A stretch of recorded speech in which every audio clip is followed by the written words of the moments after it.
Human trafficking is today's modern slavery.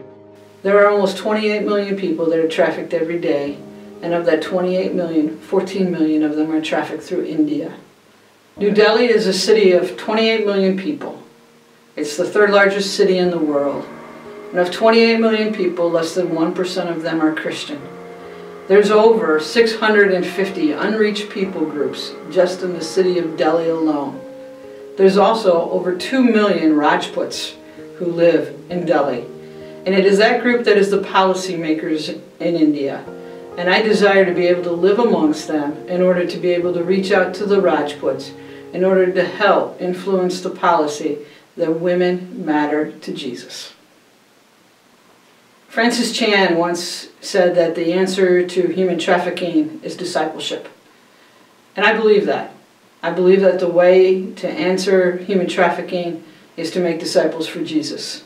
My goal is to go over and to work with Project Rescue and to be able to bring the good news of Jesus to those that are in the red light district, and also to be able to work with the children, the boys and the girls whose moms work in the red light district, but they have been able to place them in homes so that we can bring Jesus to them.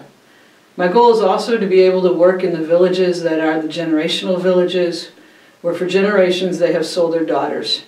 I want to be able to bring community transformation to those communities and be able to help them see that their daughters need to be treated as the same equality with their sons, and that they need to be able to have freedom just as everybody else. I come from the Motor City, where the streets are violent, where drugs, alcohol, and street violence is just commonplace.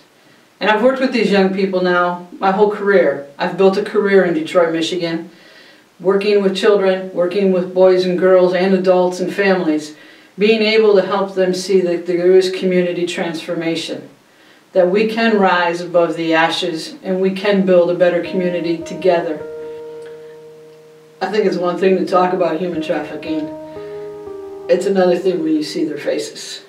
It's another thing when you meet them. It's another thing when you have to hug them and say goodbye to them and you know that they're going to goodbye. It's another story when you have to sit there with the mom and you know that the daughter's leaving tomorrow. And you can see the fear in her eyes, but she has absolutely no control or no ability to express that fear.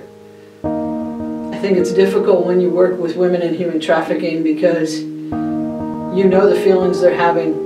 But in India, the women can't express those feelings. Men in generational villages, that you're not quite yet at that point where you're able to change the village, so you're going to lose girls to human trafficking.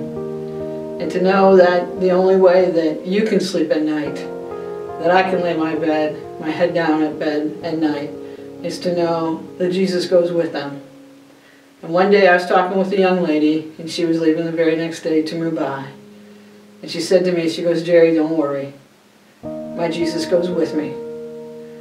And I pray that Jesus protect her. And then when she lays her head down and she says that, "Today I lay my head down, I pray the Lord my soul to keep," I also pray her soul to keep, and then God keeps her safe.